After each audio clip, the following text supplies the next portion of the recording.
Hey, how's it going, everyone? This is Justin with collapsecurriculum.com, and today I wanted to talk about cutting tools for survival. This is for general outdoor use, camping and that kind of stuff, as well as preparation for potential collapse scenarios. So I'm going to write extensively about cutting tools on the website, but I wanted to give an overview just so you can kind of digest the concept as a whole, then get into the weeds of the different tools and how you choose them, how you take care of them, and all that kind of stuff, and what they're used for.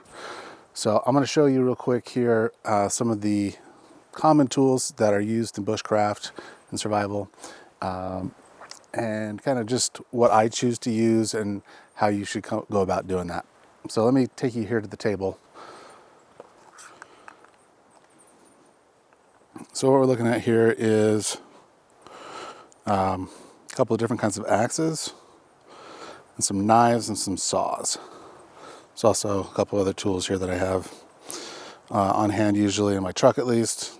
This is a cool shovel, and this is a mallet. All right, so we'll start over here with the axes. You know, axes can be very handy. They make quick work of wood, so processing wood for fire, for shelters, and those kinds of things. And there's different sizes, as you can see. We compare these two, for example. That head is much bigger than that head. It's heavier too. This is 3.5 pounds. I think this is 2.5. And you can see that the length of the handle on this one is much longer. And I'll talk a little bit more about the heads in a minute here. And of course, this is what you just call a hatchet.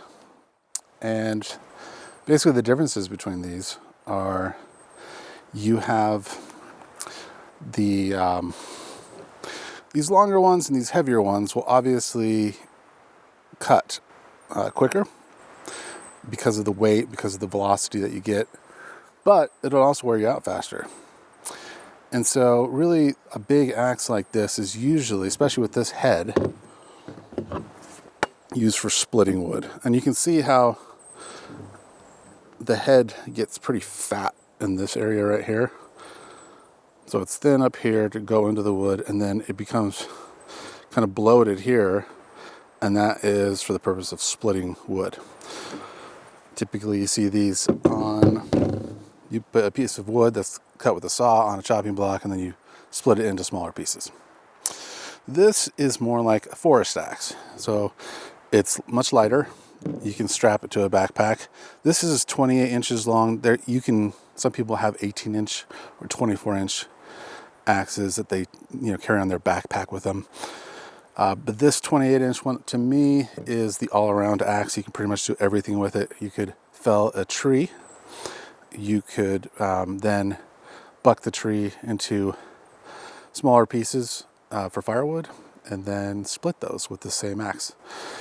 As an all-around tool, pretty good. And I'll show you the profile on this one. As you can see, the head is not as fat in this area right here. It's not as bloated, because the purpose isn't so much to split wood, it is to cut. So this is also going to usually be sharper. So for felling trees, and if you were, I think this is really best used if you're in the wilderness for a long time. So if you're really trying to cut down a lot of wood for firewood, like let's say you're in the winter time and you're going to be out there for a few days, and you really or longer, and you really need to process a lot of firewood for a stove or something, then this would be what you would want. I think you should have one for more long-term survival purposes. If you needed to process wood for building shelters, for anything like that, this is a great tool to have, and I'll show you kind of how it's used. And of course, the hatchet is smaller, can be wielded with one hand like this, but you're not going to be able to chop down a tree with this. It's more for processing small pieces of wood, making kindling, and just working with wood for various purposes, like if you're creating other tools, things like that. All right, and I've already published about the Bushcraft knife. This is a little bit of a smaller one, which is great for carving. Recommended get one between 4 to 6 inches long, and that has a 90-degree bevel, or I'm sorry, a 90-degree spine, like this. And so that is flat on the back, and then of course there's the blade on this side. And that way you can use it to baton wood, which I'll show you. And it can also be used to strike a ferro rod to make a spark for a fire. This is kind of like a hybrid tool, kind of like a nada, which is a Japanese tool that looks very similar to this. Sometimes those have a more curved handle, but what I like about this tool is I carry a smaller Bushcraft knife, which is good for carving and things like that. It could be used for processing wood and stuff like that. And instead of carrying these guys, like if I'm out for, fewer than 3 days, particularly, and I don't need to process a lot of firewood, I'm just making small fires, I just have these two because they're much lighter. And this will really baton wood, and I can basically replace the hatchet with this tool. It'll do pretty much most of the things that the hatchet would do, and it kind of is a cross between, it's almost like a machete. So you could use it. I'm in some pretty thick temperate rainforest here, and this could be used to clear a path through dense woodland. So for my environment, that is a good, I think these two, and then I'll also carry a hand saw like this. Between those three, that's pretty much, it's light, and it's pretty much everything that I need to process wood and shelter and things like that if I needed to. So, let's talk about this saw here. This is a foldable saw. As you can see, this is kind of like what they call a buck saw. That one's really small, and I don't really like it because it's kind of hard to, unless I don't have a blade cover. You get a blade cover for it, and you can attach it to your bag and carry that. But this is so much better. Look, basically you can fold this down. I have a sheath for it. I can put it on my belt, or you can keep it in your bag, and it's relative to the size of my hand. I have kind of a big hand, but it's about the same size as my hand when it's folded up. The blade on this is a little bit bigger than my hand, but you can see my knife is about the size of my hand. So this is a Baco Laplander saw. I think you can get it for $15-20. And so that's going to be used for sawing pieces of wood, especially if you want flat edges and stuff like that, or you're making tools, things like that. Of course, over here, this is a shovel. I mainly just use this from my car if I'm car camping. I could bring it. Some people will even sharpen the edges of these. Sorry. So some people will sharpen the edges of these shovels, and they'll even use these as kind of like a replacement for a hatchet. So they'll bring this so they can have a shovel and a sharp edge to process wood with, and then they can just bring like a knife and a saw, and they don't have to bring a hatchet or one of these. So it really depends on your environment and your needs. Like if you need a shovel, then that might be a good way to go. The mallet, that's a tool I have in my bag, in my truck, but if you really need a mallet, we're going to talk about making a baton. You can make your own mallets out of wood. So I think what we'll do, and I'm going to show you how to process wood where I am at least, and it's going to be similar wherever you go. but it'll have its differences as well. So you'll want to know your environment. It's very important, and something I'm going to write about, this concept of bioregionalism, where you create identity based on the bioregion that you live in. You create identity, you create even ideology, but certainly practical knowledge about survival. Knowing the environment that you're in allows you to know, what kind of wood is going to be best for fires and for shelters and that kind of thing. What kind of plants can you forage out here, and as well as animals that you need to watch out for, plants you need to watch out for, those kinds of things. So that's very important. But I will show you kind of how I would go about processing some firewood and what these tools can do with that wood. All right, so when you're out on the land, you're just trying to build a fire, most of the time, pieces like this are going to be good, and you can then split these into smaller pieces as well.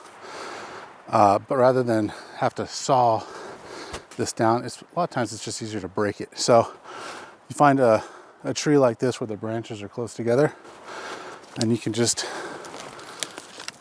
basically use that to break the stick.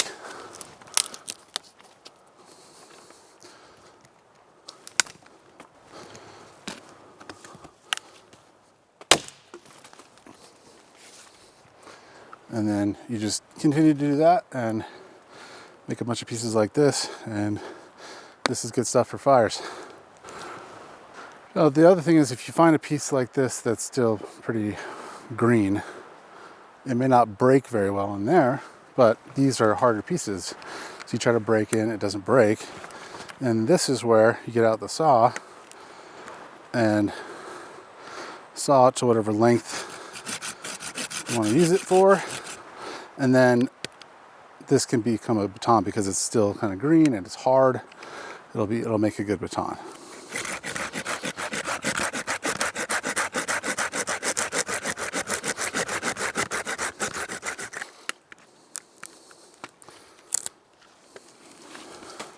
And potentially this is a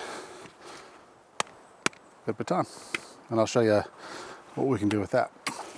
So then let's say you find yourself out here, and you've sawed your baton and you want to cut some more pieces. Let's say if you just had your bushcraft knife and a baton, you can literally cut down trees. This could be used for shelter or various purposes. See if I can make sure you can see that. So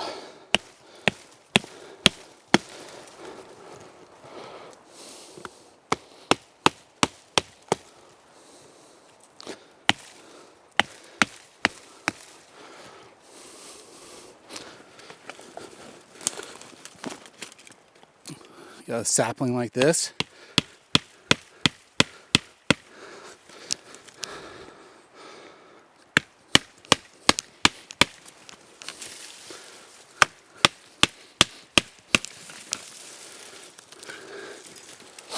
And with just the bushcraft knife, I've cut down this tree, and I could continue to cut pieces from it or cut these branches off just by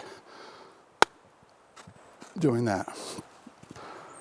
So let's talk about too, the scenario when you have a downed tree like this. We'll talk about felling a tree later, but let's say we already have a downed tree. We'll talk about how the axe can make some quick work out of this. So first, you come through and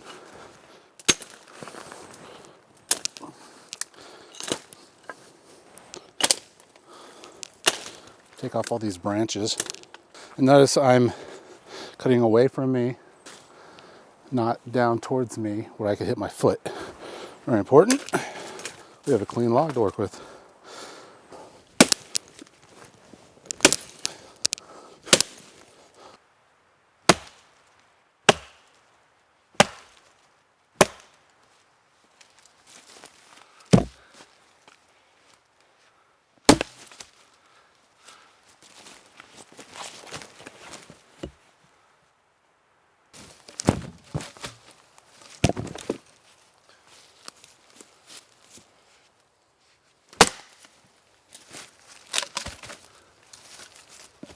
Another one.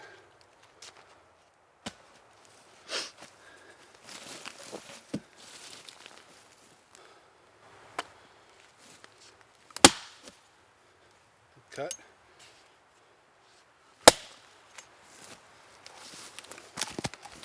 A couple more pieces.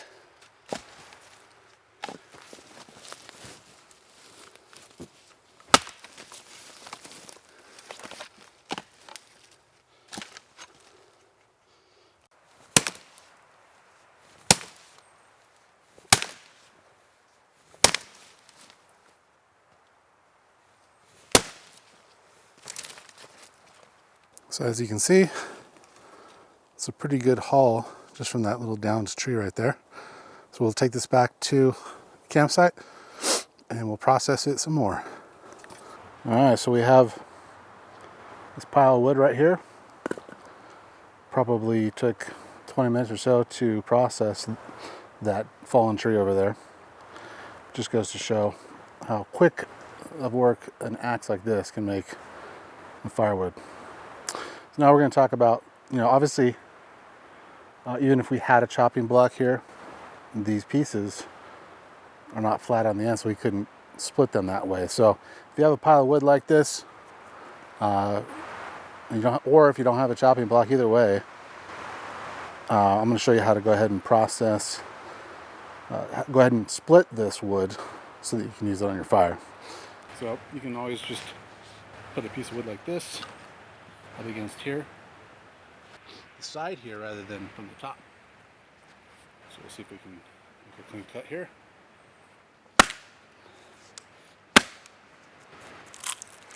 See? Like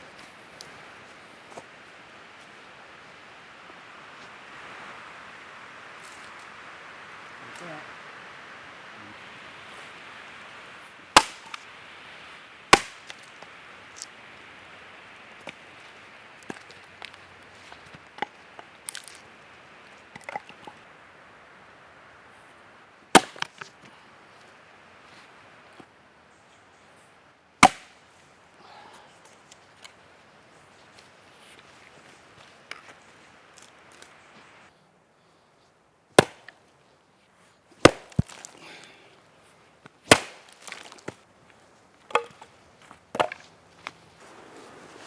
All right, so then some of these smaller pieces we might consider using another tool to split and baton it. So we have this piece right here.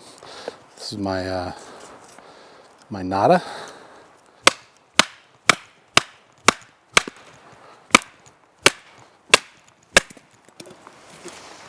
Pretty good. There's pretty good small pieces there. You can also use the Bushcraft knife for these kind of things.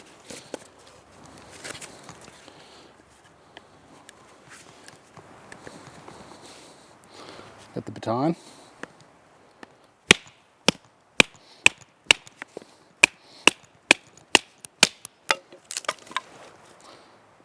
Another split with scrap knife. So there you have it.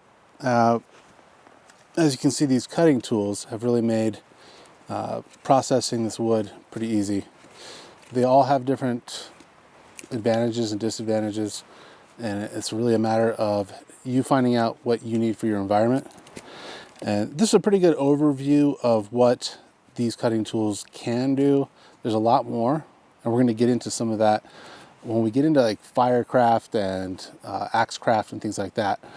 We will delve more deeply into how this all works, but you can kind of get an idea of why it's useful to have an axe or a hatchet or the Bushcraft knife in this particular situation. And I hope that this was helpful so that you can understand what the cutting tools are used for. When you're building your kit, start with some of the basics. Start with a Bushcraft knife. Start with, I would say, an axe. I would have the handsaw, and I would get what you deem is best for your environment. Thanks for watching. Thanks for being a subscriber. And if you go to collapsecurriculum.com, And I have guides. The first guide that I published is about survival attire. We'll be going into all of the things that you need to carry with you, and they'll be going into the skills that you need to use in the field to survive. So stay with us. Thanks for watching.